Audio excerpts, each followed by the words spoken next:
Bonjour à tous. Aujourd'hui, dans cette capsule, nous allons voir les métadonnées, notamment ce qui a trait à Word.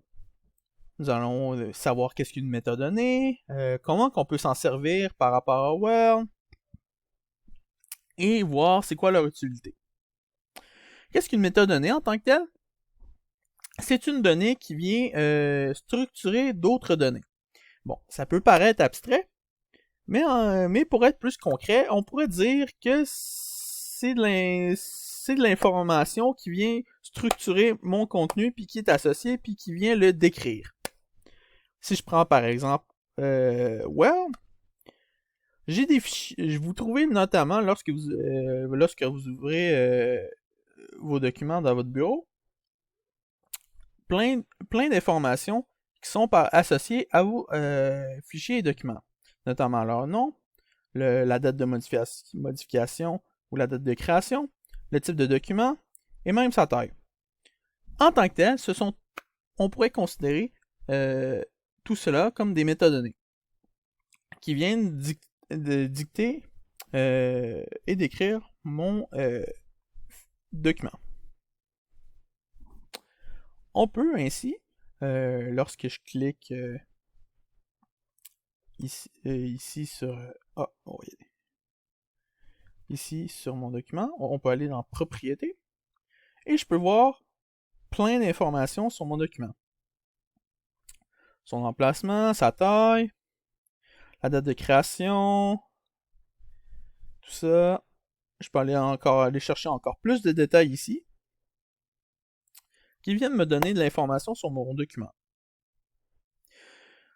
Qu'est-ce qu'on peut faire aussi pour aller voir toute l'information par rapport aux métadonnées de mon document? Je peux aller directement ouvrir mon document.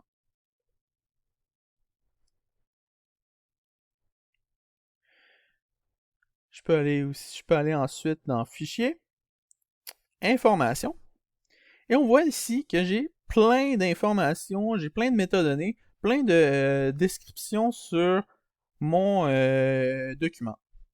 Je considérais qu'il y a deux grandes catégories de métadonnées, celles qui sont incrémentées directement au document et qu'on ne peut pas vraiment changer. Par exemple, la taille du document, sa date de création, tout ça. Le temps qui a été mis à l'édition, comme on voit ici, on peut pas vraiment changer ça. Et des métadonnées qu'on peut associer par nous-mêmes à notre document. Par exemple, je peux aller par ici sur Propriété, Propriété avancée. Et on voit ici que je peux rajouter plein de contenu sur mon document.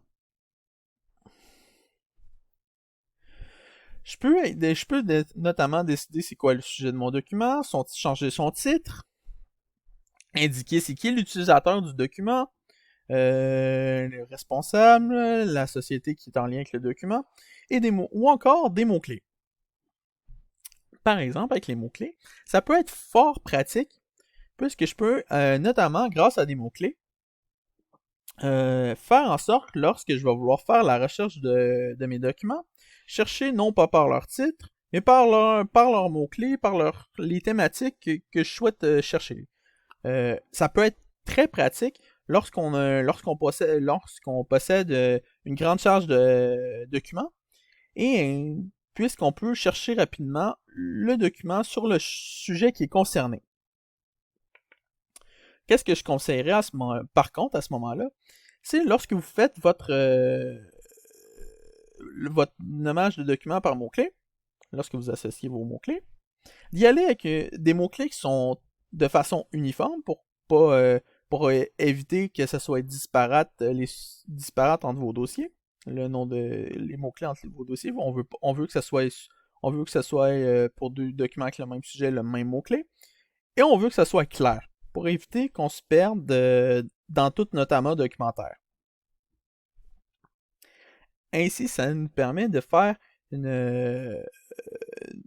trouver plus rapidement nos dossiers et de sauver du temps. On peut voir aussi, encore une fois, avec statistiques, de l'information qui sont directement associées au document Word, comme le nombre de mots, le nombre de lignes, le nombre de paragraphes, etc.